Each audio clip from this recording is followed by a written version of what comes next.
Hi, everybody. Welcome. Now, you know, the thing is, we might have made a tragic mistake because we gave all this stuff out and you want to read it, and we're going to ask you to ignore it. We're going to ask you to self-regulate now. Quit it, right? Pay attention. Put your eyes on us, and we'll get some work done today. I am so excited to be here. I have to tell you, I'm a little fluttery. I came to you from Greater Minnesota, so I'm a little starstruck today, right? I was blown out of the water when they said, "We've put your PowerPoint up." Like, what? Because I schlepped my stuff, right? Like, I'm so not used to being treated like a rock star, so this is really already. I mean, you had me at, "We have your PowerPoint ready to go." So I am a cheap date, I'm telling you that. So I am Katy Smith. I teach parent education in Winona, Minnesota. I don't want you to confuse us with these gals.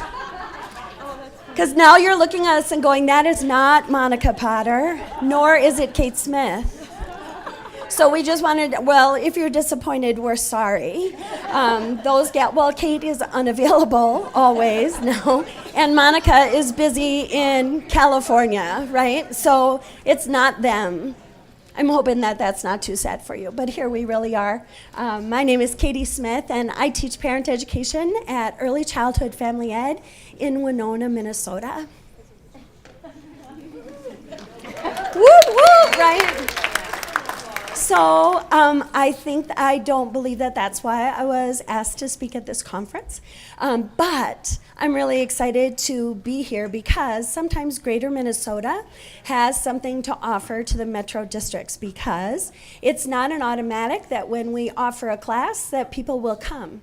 And so I think sometimes we have to be more creative because we're working with fewer folks, and kind of get a bucket in your car and go, go, go, go, go. I never travel without a finger puppet because I never know.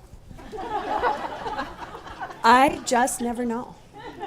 Now, if you behave well, no. All right, so that's me. Here's Monica. Good morning. Welcome, everyone. It's great to see this wonderful crowd and how many people are excited and interested about parent education, parent engagement, parent involvement. I'm Monica Potter, and I am the program director at Robbinsdale Area Schools Early Childhood. I've been in this position now, this is my 4th year, and before that I was a licensed parent educator and working for the Chaska School District. So I think we're here together because we're practitioners. I teach in a classroom and in all kinds of other places, and Monica supervises a program right here in the metro. And so we're, I think, showing you a ladder of how it really works from research, like, tell me how to say his name. I just want to call him Philip, but there's a more distinguished way. Dr. Zalazzo. So I'm a little torn right now. I kind of wanted to run out to my car and write parent ed curriculum, right? Just based on what he said, like, how can I make that understandable to a parent with a toddler? You know, what kind of resources can I use, and can I get those cards? And so we love to come and listen to research and share a conversation with policymakers, and then talk about what we do as practitioners. It's kind of a dream come true day at work for both of us, so thank you very much. Let's get right to it, shall we? There are probably now, I don't know, we could maybe have a film festival about what's going on with brain research with kids. And my favorite one is Jack Shonkoff, but I'm hoping that I say that and you all go, "Oh, it's lame, I've already seen it." Out of Harvard, have you, about building the capacities of the adults who care for children. So I always get a little torn about showing that or Brain Hero. And I went with Brain Hero just because I have so much I want to talk to you about. I have to take advantage of the fact that I didn't know who was going to be in the room. And so I can speak parent ed to a lot of parent educators, but I also knew that there might be some legislators in the room, and that is so tempting for me to do a little bit of parent ed, right? And so for those of you that have seen it, just relax and enjoy your 80th viewing of Brain Hero, but just remember how cool it will be that maybe there are some legislators in this room who have never seen it and are going to have a life-changing moment because of Brain Hero. And then if you love this movie, I have a list of all kinds of other. You can have a film festival at your house this weekend. What if you could take action to reduce crime, improve health and education levels, increase family incomes and state revenues, and improve the quality of life in communities throughout your state? Where would you begin? Science tells us that we may find the solutions to these complex social problems in early childhood, when the architecture of the brain begins to form. Brain architecture is built over time and shaped by experiences, starting in the earliest years of life. The most important experiences come from the environment of relationships that interact with each child: parents, extended family, and caregivers of all kinds.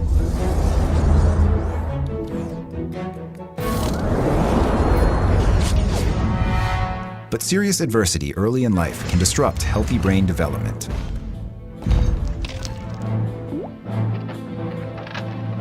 Both brain architecture and behavior are increasingly difficult to change as individuals get older. So what happens early matters for a lifetime. Now imagine you can take action to improve the lives of children and the quality of life in this community. Where and when would that action be most effective?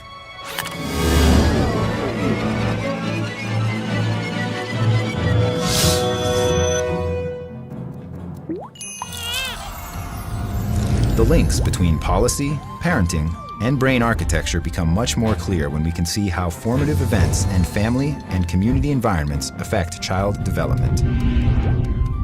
For example, policymakers want to make their communities safer, or improve children's learning, or reduce the cost of chronic health problems. A child raised in this environment may experience lower levels of stress and more opportunities for learning. That leads to sturdy brain architecture and a healthy stress response system, which prepare the child to achieve higher levels of literacy and other skills early in life, and later leads to improved school achievement and decreased dropout levels. Positive early experiences can also reduce levels of obesity, diabetes, and heart disease. Increased health and education levels can have positive effects across society, like reduced crime and increased income and tax revenues. Policies affect both individuals and communities, so making wise choices that support early brain development can improve health, behavior, and learning throughout life.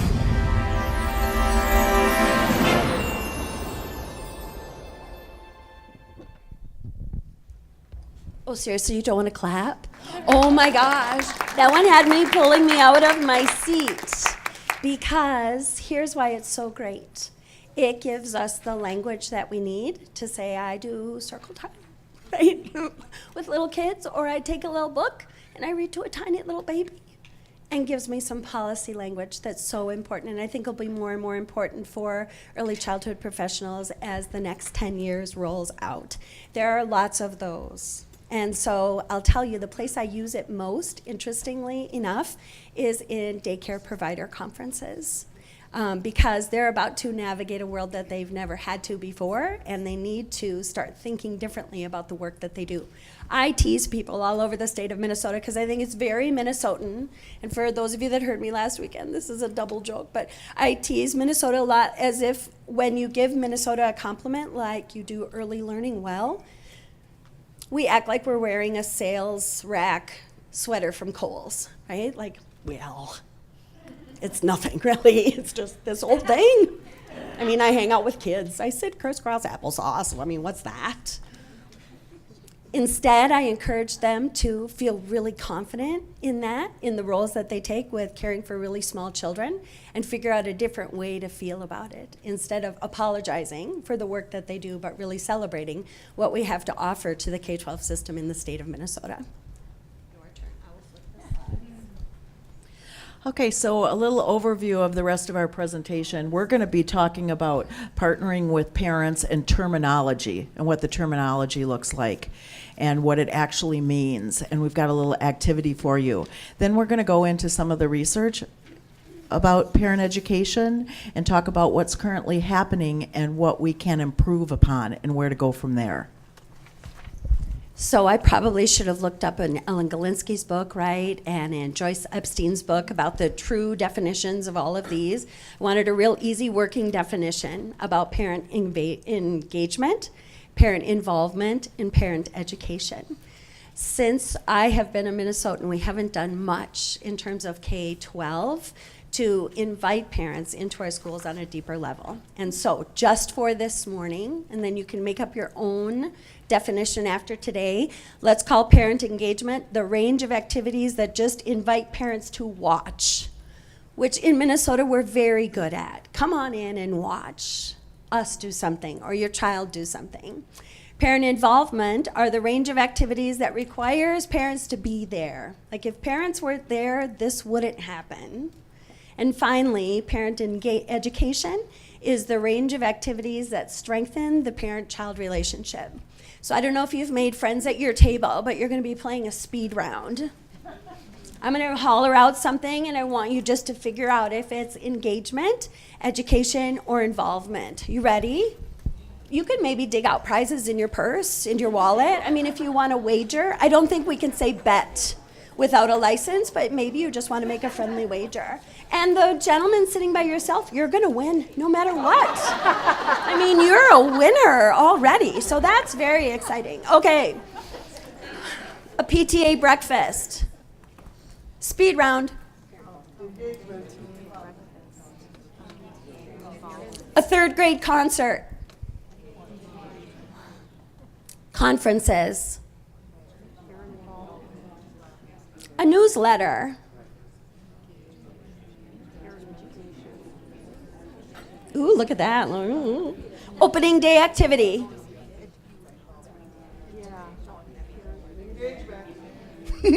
Career day at the middle school. Involvement. When you pick up a sick kid in the office.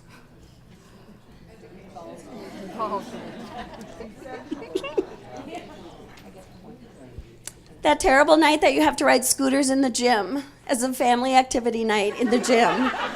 So humbling, isn't it? So humbling. So what is that? Education, you think? Parent education? You do learn something about yourself. It's true. A parent counselor meeting. Parent involvement. Involvement. Fundraiser pickup. Volunteering in the classroom. Volunteering on a field trip. A teacher-initiated conference. And doesn't that just make you a little sick to your stomach? A junior achievement presentation. Depends on if that person is a parent or not, right? Mm-hmm. Literacy fair. Education. You're either losing energy or you're just, yeah, because we have 3 more. Keep it up. Ready? All right, here we go. Parenting your teen class at the middle school. Oh, there it is. Kindergarten roundup. Involvement/education. Freshman registration. A nightmare, right? Yes, yes, all right. I will offer you that. I have you think about that because most of us, if we were to plot that out on a continuum, would see and recognize that we do a lot of the same things we've always done, always, since you were a student in K-12. And it doesn't look a lot different. That really, you could probably get a child through 4th grade as a parent by saying about 15 words. Where's the classroom? There's 3, right?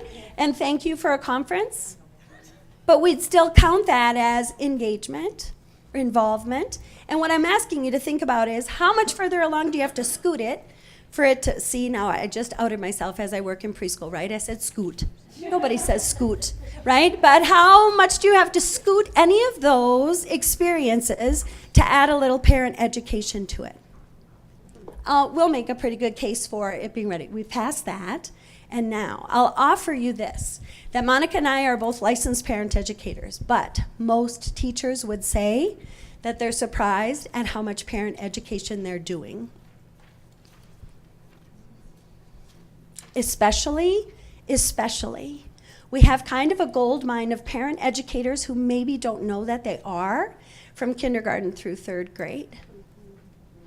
I think when you have a child in that demographic, there's no more trusted professional in your life than that kindergarten or first grade or second or third grade teacher. By sixth grade, it's a whole different story, right? But in those years, it feels very tender and very trusting. And so I'm offering to think about those teachers, or especially those years, with an eye on reading well by third grade as prime real estate for some parent education. I can be a parent educator, so can you, but so can the school nurse, but so can the administrator, so can the school counselor, if you think about it and if they embrace their role.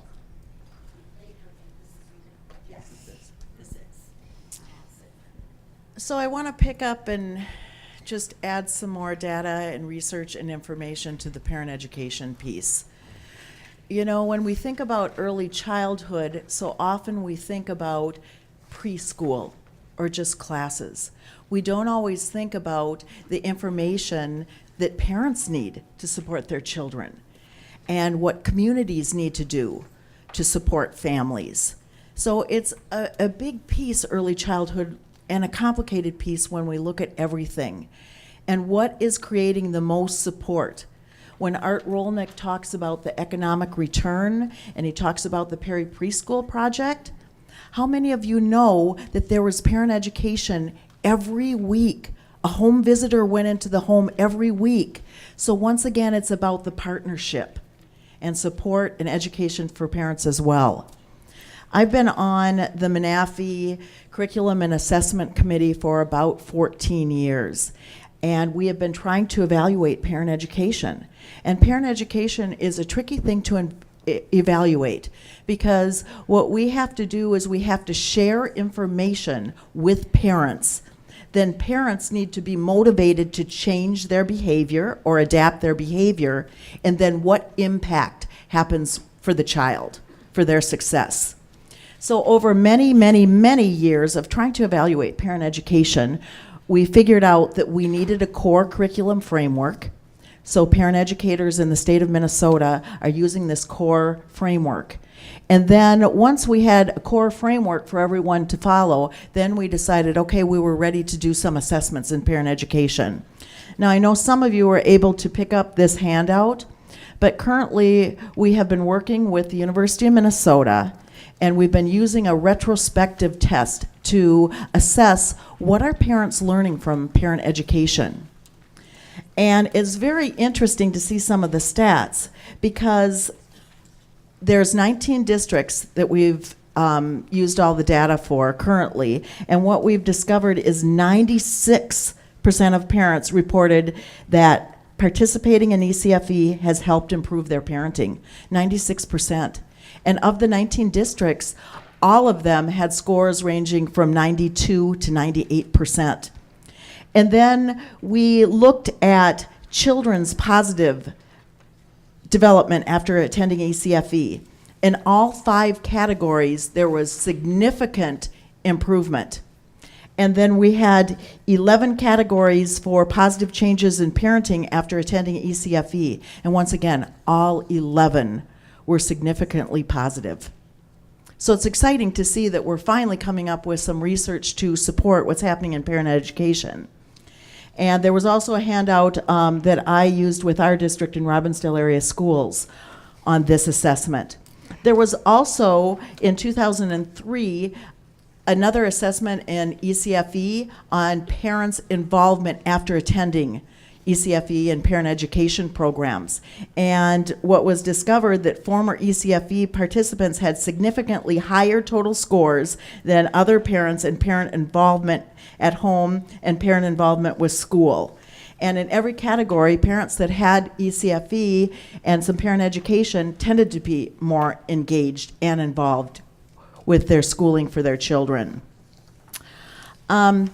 With also a quote that I want to share with you on our study is from James Heckman, and he was talked about a little bit earlier. He feels that parenting matters, and the true measure of child advantage and disadvantage is the quality of parenting received. There's also another study out that's very interesting, in addition to economic means of supporting early childhood, which is classes for early childhood students and parent education. There's the ACE study. How many of you have heard of the ACE study, the Adverse Childhood Experiences? Well, this study is showing that when your score is higher, and I had about 40 copies of these, when your score is higher, you've checked off more indicators that your chances later in life are much higher of medical issues. And this questionnaire from the ACE study, they're very simple things, but very complex in the outcomes for children. And when addressed by parent education and support for parents, children don't have to suffer medical health later on in their life. Some of the questions are, did a parent or other adult in the household often humiliate, insult you, or put you down? That would be one point. Are your parents divorced? Another point. But as you go up, your likelihood later in life is to develop numerous medical issues. So it's interesting looking at this adverse studies.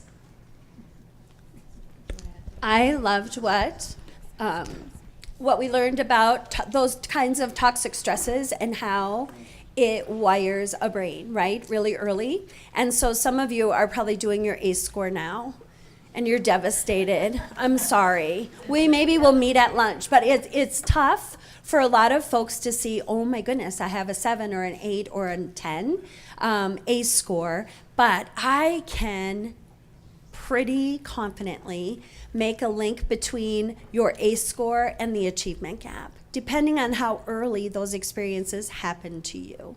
And so it does. Early poverty wires a brain differently.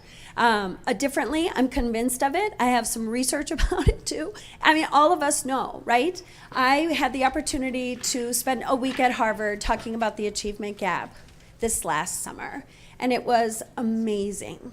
Really amazing. And I didn't know I was going to learn so much. There were 3 legs of the stool about the achievement gap and kids. And here's what I learned. One of the legs is about closing the achievement gap with classroom management strategies. And you probably know who your highly effective teachers are and the kind of amazing work that they can do closing the gap with classroom management. Ryan Vernosh is in the room, and I will tell you, he closes the gap in a classroom.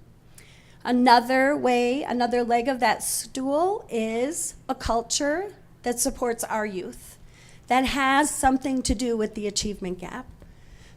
And that's just not my thing.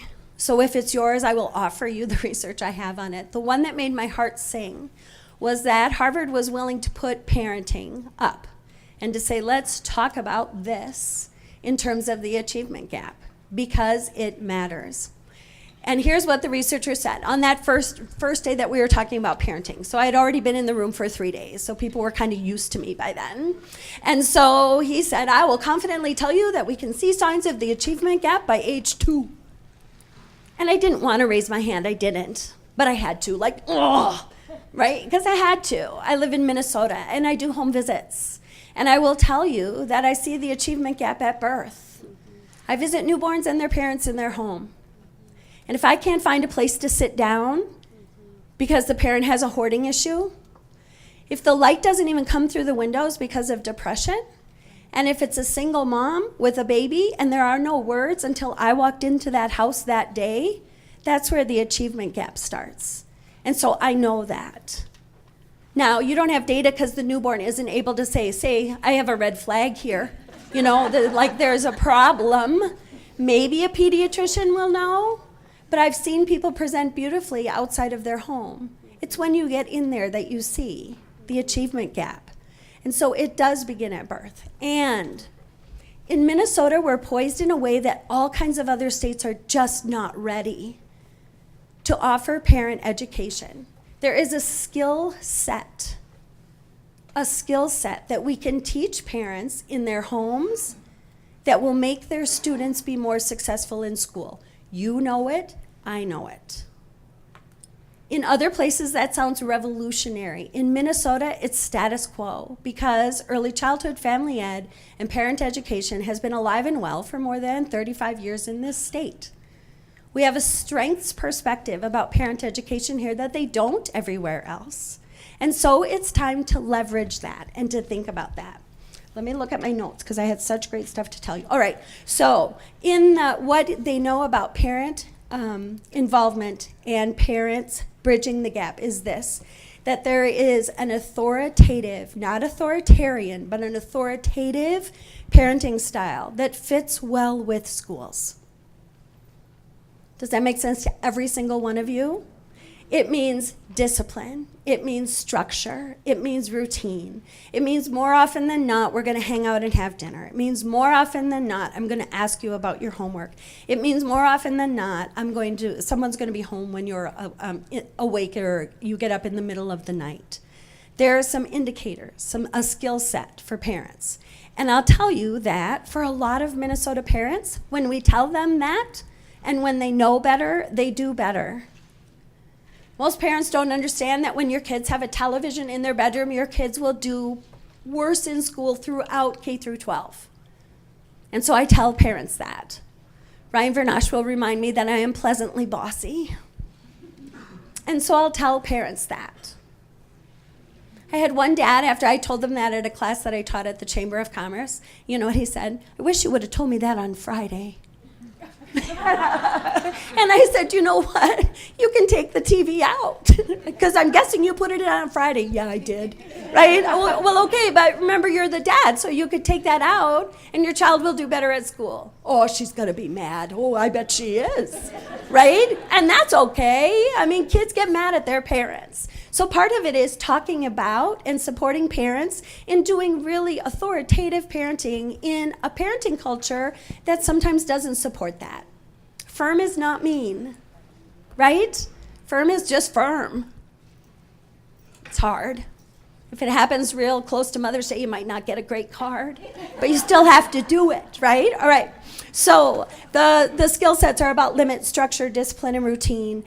Those kinds of skills match the kinds of skills that successful teachers who are bridging the gap will say, match what happens in my classroom.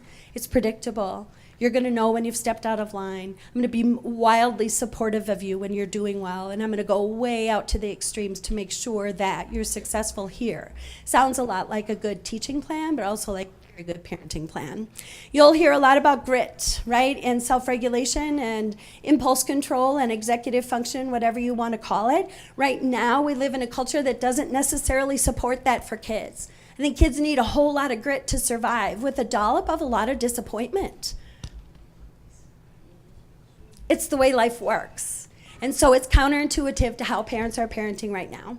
And then words. I mean, just words alone. When you think about parent educators and how quickly I can get words into a home, I start every home visit with a book. I say, can I read to your baby? And they look at me like, are you nuts? And I say, no, I'd love to read to your baby. And I do. And I leave the book. And I say, can I thank you very much?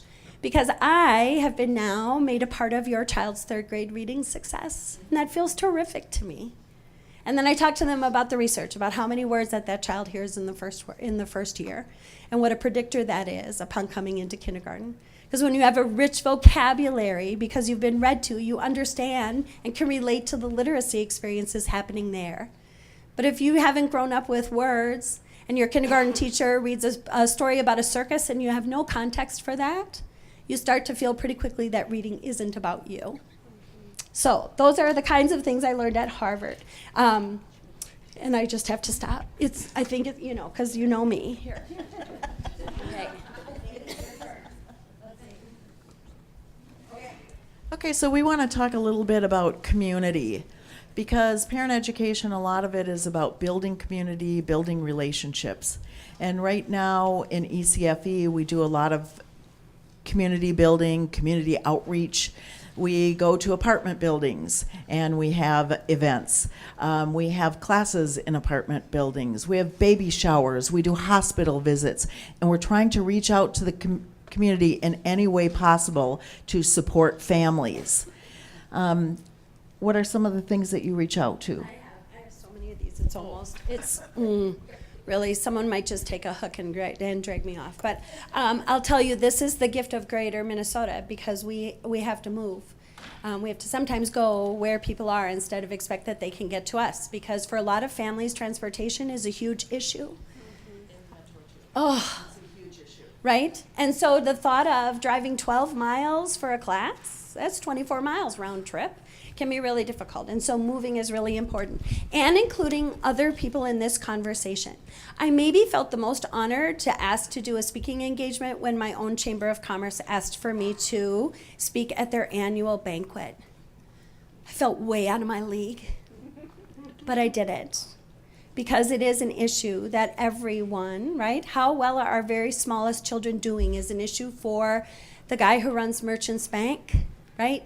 The in-home provider, the teacher, the superintendent, the retired person. And so much I think of what we need to do as parent educators and as early childhood advocates is to get out in the street and talk to people about what it looks like. Can you switch to the next slide? Because that's my imagining. I have to tell you, this fall, I mean, it was just this fall. No, other way. Okay, just this fall, I threw away all those VHS tapes. I do need a round of applause. Okay, and I'll tell you why it was hard. Like that, somebody else invested in that, right? And it was such a, when I got curriculum, it was like, what, really? I don't have to, this is mine. And so I maybe became a hoarder over that kind of stuff. But rich curriculum is tough to find because for a lot of parent educators, they don't have the opportunity to hang out together, share resources, and to share what we own and what we have. But I decided that the day I walk into my classroom with the V8, well, now there's just nowhere to put it, right? What do I plug it into? There's nowhere to put it. But I lose all of my credibility, you know? I walk in and I look dated. And so to think about how can it be to work with a population who maybe grew up with the VHS tape of Little Mermaid, but their mom threw it away years ago, right? And so to think about what we can do differently. I love to think about all the way through K-12 about what, instead of just assuming that we know what parents want to come into school for, conferences, PTA breakfast, the concert, that we get really serious about thinking we have skill sets, we have knowledge, we have experience and expertise that we could teach them something. Your schools are full of teachers. And so early on, what we do in ECFE so well is I will teach you about yourself as a parent and your relationship with your child. K through 5, folks really want to learn about learning. Who is my kid? How are they wired? How do they best learn? And I will offer you that almost anything I would offer in terms of that, parents are interested in that. From a strengths perspective, what do you know? What can you offer? How can you support me in that journey? So first we build the relationship, and then we work at how do kids learn, and how do we teach parents about that. I will tell you in any school, anywhere, almost like as a challenge to myself in anywhere in Minnesota, if I taught a class for 7th grade parents on hormones and homework, we'd fill the joint, right? It's a topic they're very interested in because something happened to their child over the summer, right? And their 14-year-old is unrecognizable to themselves. And when they ask them a question, they get this.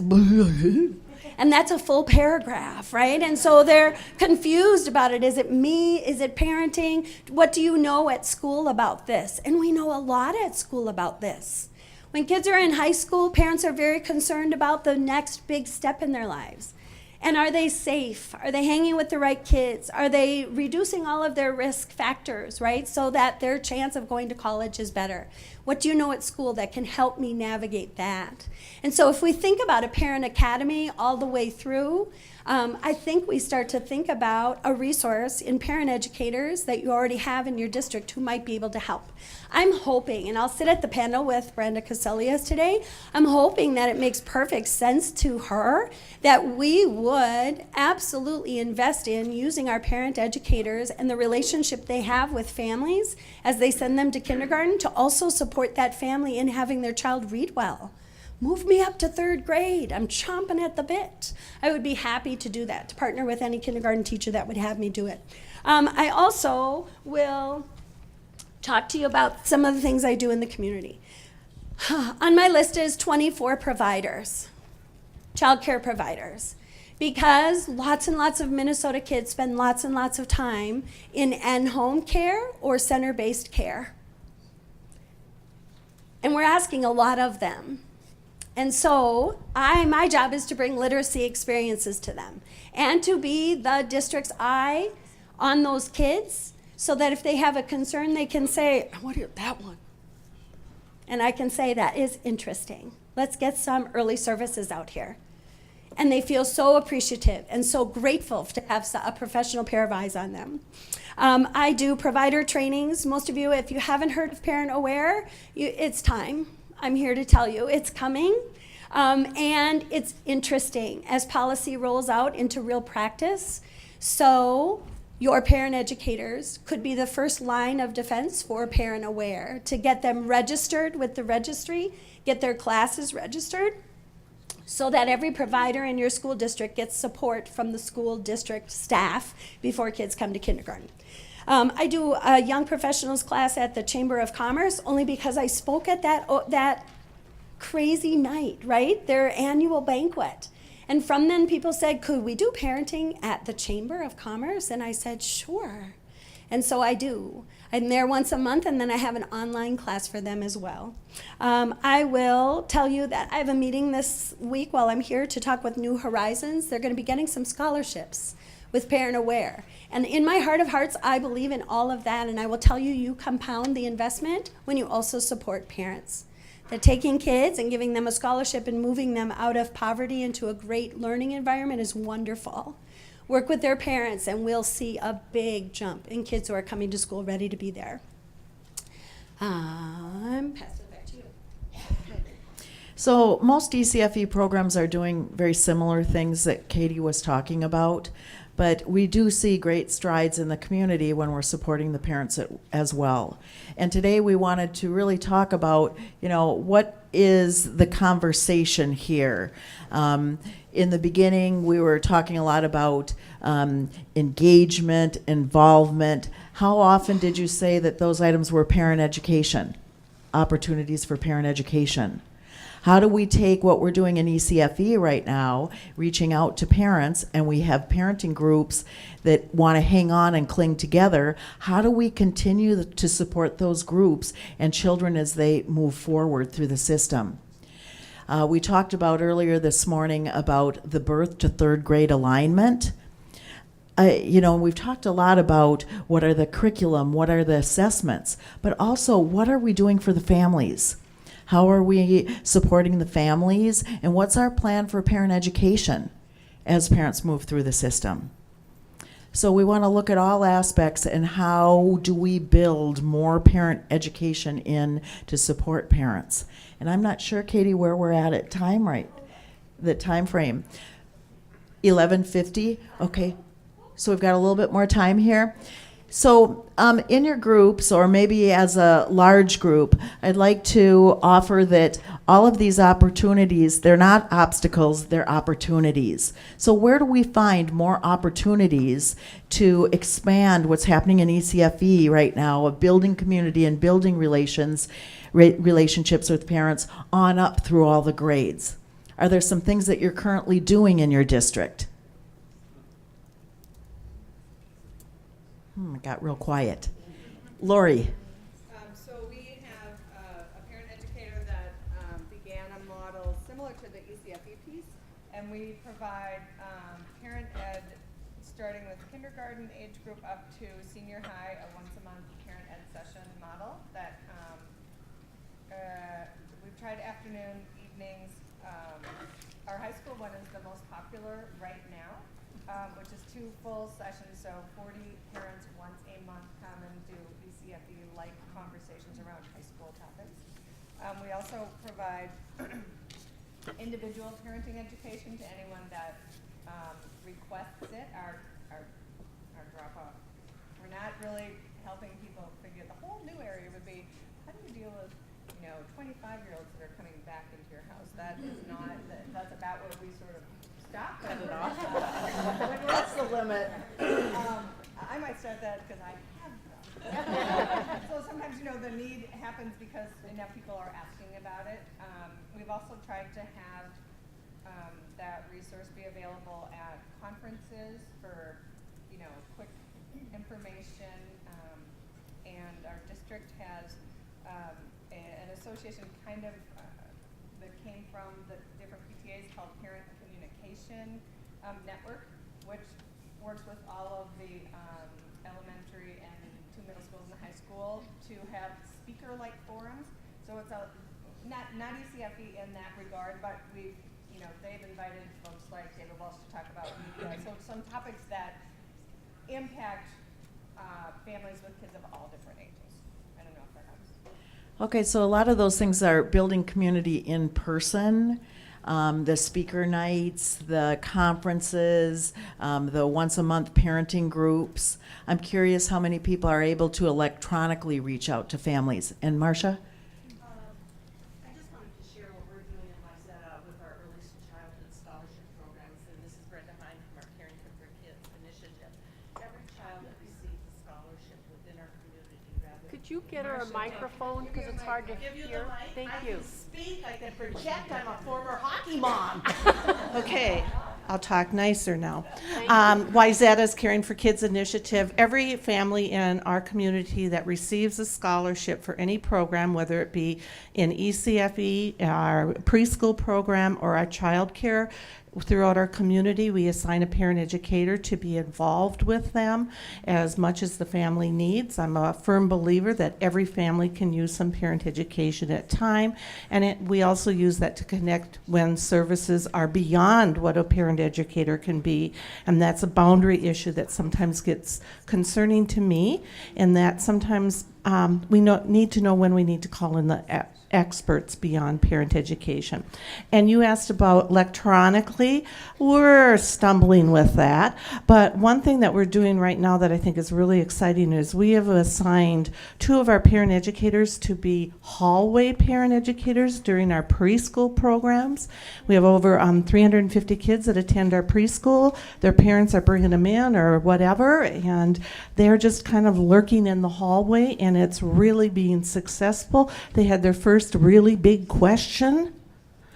It was, I don't want the kids to eat all their Halloween candy, and my husband wants them to eat it all. But we've moved beyond that, but it's really been very successful, trying to reach a captive but elusive audience.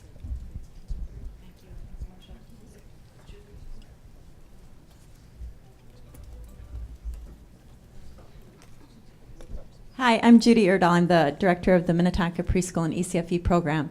And we have been doing webinars. We offer probably 4 to 6 different webinars a year, and we have a variety of anywhere from 30 to maybe, I think our highest participation number was 86.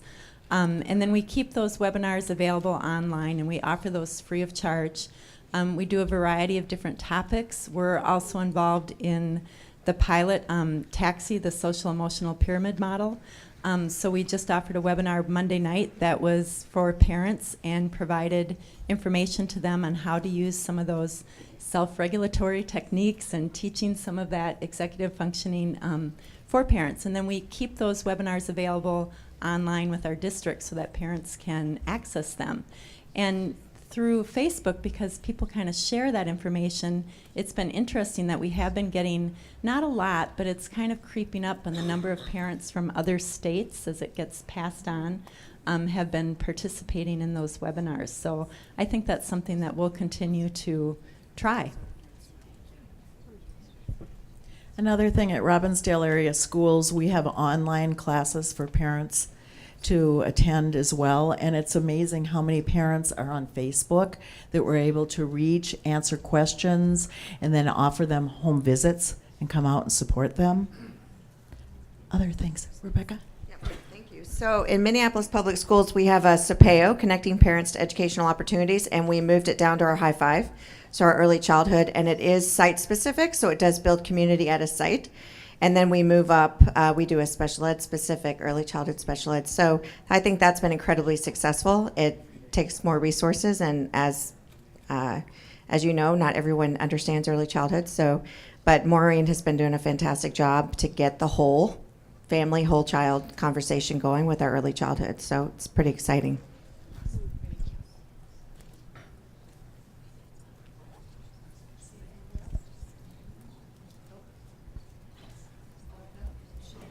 I was getting excited about what we're going to do when we get back. Oh, amazing. She was getting excited about what they're going to do when they return. Yay. That was our goal and our mission here. Let's see what's on. I'll go switch that.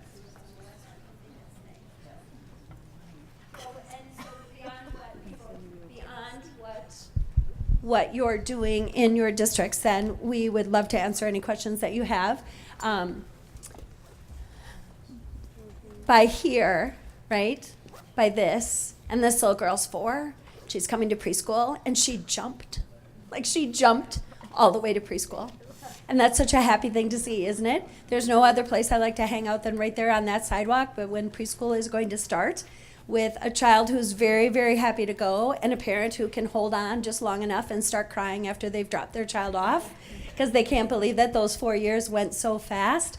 But I also do some fantastic parent education there. I don't assign myself a class for 3 days because I need to be on that sidewalk for parents who are falling apart and like, can't believe it. Or the ones that follow the bus, which I think is charming and adorable, and so absolutely would have been me. But to think about that ready is ready now instead of ready for K is just ready for life, and what do kids need, and mostly what they need is really strong parenting so that they have some opportunities and a chance at it. I have been kind of entertaining a question for a long time. It's a little edgy, but it makes me think. I wonder if we call the achievement gap, but what it really is poverty. And I wonder if we call it the achievement gap because it puts the onus on our shoulders as school, because we have some infrastructure to deal with it and cope with it. And so if it's poverty, we need a lot more people at the table to talk about why it matters, whether or not you have kids in school. And then in the darkest nights, like in January, when you just want to be in your bed with a bag of Cheetos, those days, I wonder if poverty is a function of our global economy, and if just how much better we can do. And then to remember to celebrate that we do it well. Did you have your hand up? The answer, I believe, is yes. That's it? I mean, is it worth the run for me? Okay, here I come. Here I come. Look at here I come. I hope it's worth your run. I hope so too. Just We'll wave me sing. down. We'll sing that if it's all right. Yeah. The answer is poverty. I speak from raising a kid of color that jumped to kindergarten. Not really, but because of ECFE. At the age of 3, she said to me, "Mom, it's kind of hard to even step on the bus." I was a working parent. And stepping on the bus was important to me, and getting off the bus at her child care providers became even more important the first day of school at age 5. So I believe all the issues that we have discussed today stem from a global economy, of which I have nephews, a niece, and 2 nieces and a nephew in Thailand. And their economy is changing, and their government changed this week with the involvement of my family system. So, all the issues, I believe, come back to poverty, justice, and equity, but primarily to me, as the daughter of educators and a school board, it comes absolutely down to education and succeeding in education, and I could do hours on the success of the kids in Thailand right now. Thank you. Yes. Well, you should clap for her. Yes, so I can run back. I like to think about poverty in a lot of ways, because if I think about it just in terms of the economy, it's hard and it's too big for me. But I can deal with the poverty of hope, which I think a lot of Minnesota families have. And so when you have a child that you send to school, you are more than hopeful that you're going to take good care of my child and do well and keep me informed. But we also have to remember that first time that we see parents in school. And so if it's November and we've been trying to get them to come into school for months because their kid is having issues in school, I'll offer you this, that first walk into school is a long walk, because I know I don't fit there. I haven't been there since I was a senior in high school, if I made it that far. And it's tough. And so I'm going to have to face a lot of insecurities when I walk in there. And so I'll just remind you that for some people with poverty of hope, to walk in and to not take on the toughest issues on that day, just to take on, oh my goodness, it's fantastic to see you here today. That goes a long way to start a relationship. The second or third time, let's talk about that score, that test, those behavior issues. But first, it makes just all the sense in the world for my heart of hearts to start with relationship with those families. So hopefully you have someone in your district who's thinking about that as well. I want to add something to this piece too, because this is my second career. And I came to this career as a parent educator because what I learned as a parent and with my children changed our lives. And I truly believe, even with poverty and all these big pieces that we can't always grasp and get a handle on, what can we do and what is in our control? In our control is supporting parents, helping parents, finding resources for parents, and giving them information to be their best teachers. And there's research out, the Brookings research that just came out September 9th, was that it's not the achievement gap, it's the parenting gap. It's parents that don't have the skills. They want to do what's best for their children, but they need the information so they can be their children's first teacher and effective in their teaching. There's a research report out from James Heckman at the University of Chicago, and he says that the problems are skill-based once again. And he's got a study out between African American families and Caucasian parents, and it's the skills. And so it's an environment of not having skills. So this is something that we can really wrap our heads around, our hands around, and provide information, help parents build their skills.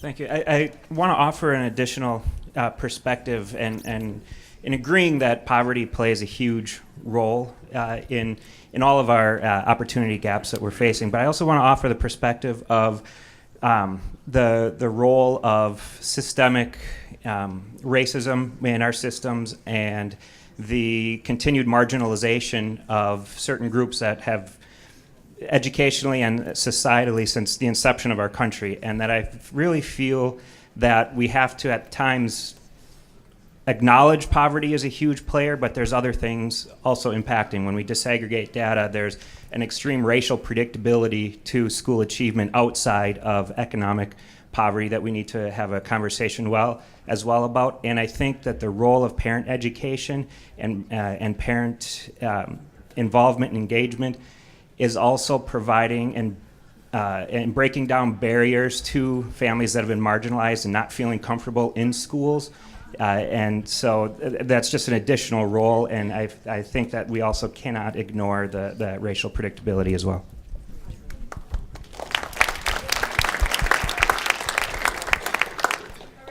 I think there's just 2 minutes. 1 minute, 2. 1 or 2. I'll end with saying yes to Todd Otis. Hey, this is, first of all, thank you, and what you're doing is so hugely important. If you could have an impact on every parent or child care provider, people who are dealing with little kids, and you had 2 or 3 things that, above all, were the most important things for them to know in terms of dealing with those kids, what would that be? What would you ideally have every parent or every provider know in the whole state? Yeah, I would like to. Okay, thank you. Should we fight over it? No. I'd like to go back to the first research out on parent education that Diana Baumrin produced that started in the 60s at Berkeley. And her research was effective parenting for successful outcomes of children boils down to 2 words, demandingness and responsiveness. And demandingness, that terminology means there are rules, there are expectations, there are goals, there's structure, responsibility. And in responsiveness, it is caring, warm, nurturing environment. So demandingness and responsiveness. So there's that loving, caring relationship, but there are also expectations, rules, and structure. So you said 2. So the other one I would do, I have done just a little bit of action research. I've had the opportunity to speak to large groups of parents and audiences, and I believe that about 3 in 10 Minnesotans leave school anxious readers or reluctant readers.